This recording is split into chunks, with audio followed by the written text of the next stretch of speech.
I am her attorney, and she has asked me to read the statement for her if the court would allow us to do so.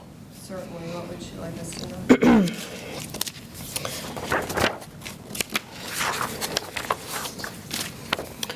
1 in 5.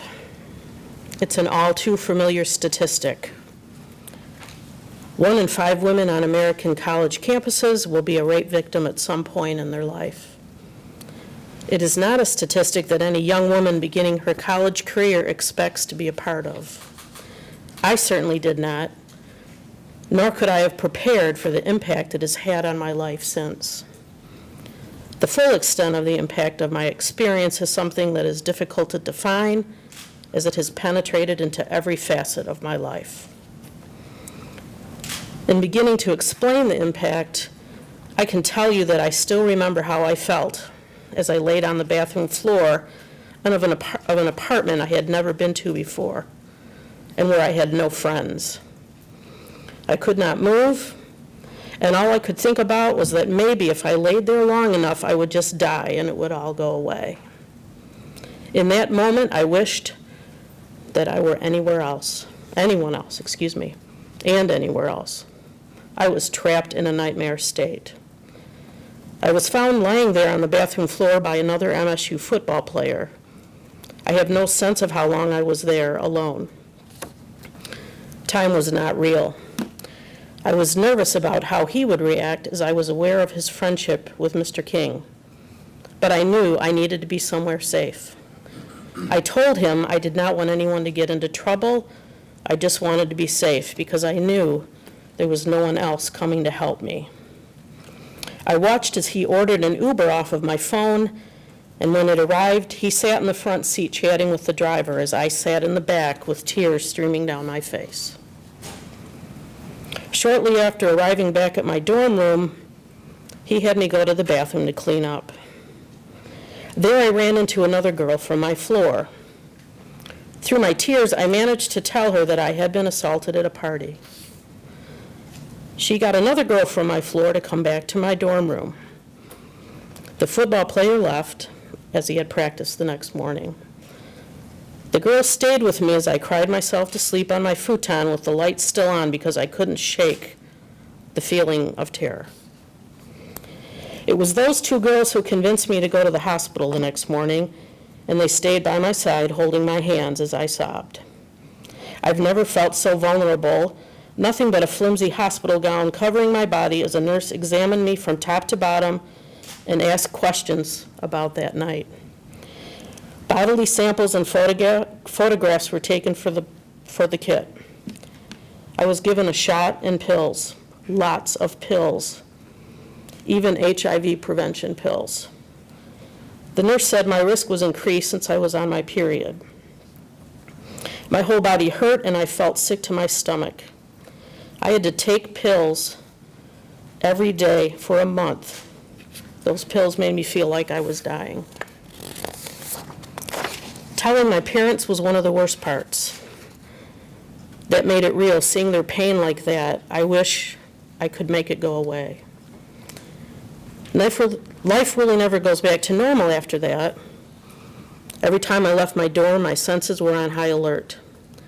I'd never had any reason to feel unsafe walking to class in the middle of the day, yet I was always terrified and found myself constantly surveying my surroundings.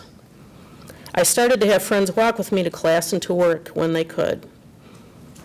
At work, I could hardly focus. I would sit at my desk and cry. I ended up getting extended time off because I couldn't work like that. I cried in my classes too. I'd sit there with tears streaming down my face, barely able to focus. I felt so alone. I've cried in public a lot since.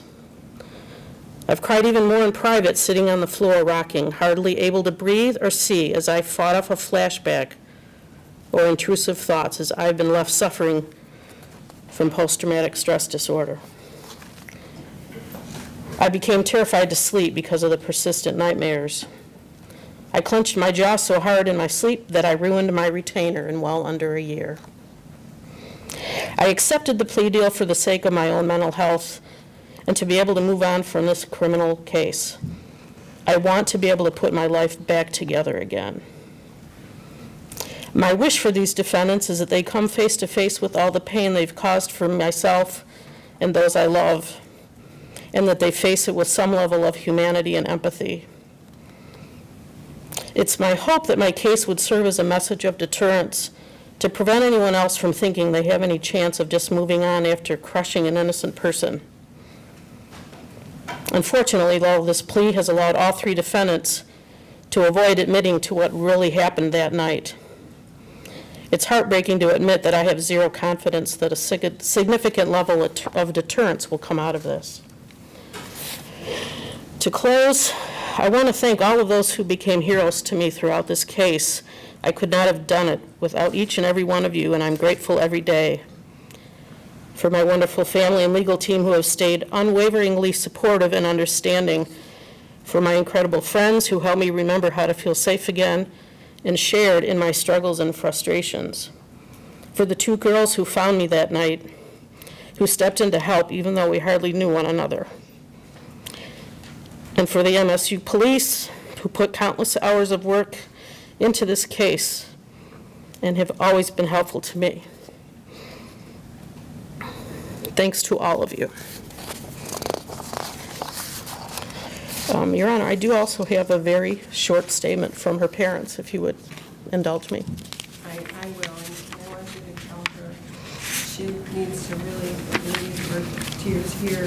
Her strong words are so very positive, and she really is selfless because she has thought about everybody. And She's a remarkable young lady. that speaks to her amazing character. So I'm hoping that she realizes she is safe now and that she has done some magic for others, and I'm hoping she heals quickly with this. I know it's difficult to come here, but I know she put a lot of time in that letter, and tell her how much I appreciate it on behalf not just of her, but other survivors. I will tell her that, Your Honor. Thank you. How about in regard to her father? Okay. This is from her parents. I see. 3 Michigan State football players, Mr. King, Mr. Vance, and Mr. Corley, used their size and strength to overpower and rape a defenseless girl half their size while they had her trapped in a bathroom. That's the truth that is buried under this plea deal. We trust our legal system to judge fairly with not only proportional punishment, but also deter for future crimes. The best outcome is less crime and less victims, because the consequences are too great. It turns out that there are many forces at work against such an outcome, and neither of those things will happen as a result of this case. Sadly, this case represents everything that is wrong with the environment at Michigan State University, especially in the athletics department. It also represents everything that is wrong with how we as a society view the crime of rape. Nothing about this deserves praise, as Mr. Engler has stated recently. This is a horrible, horrible day. None of us want to be here. As a family, we would give anything to not be where we are now. We are forever changed. We will move on, and in time, we will heal as much as we can. We have a judgment and a punishment, but we do not have justice. For Mr. King, Mr. Corley, and Mr. Vance, we hope that you will take the time to reflect on how much you've hurt a fellow human being, regret the actions that you freely chose, and resolve to change your lives to impact others with love and not hate.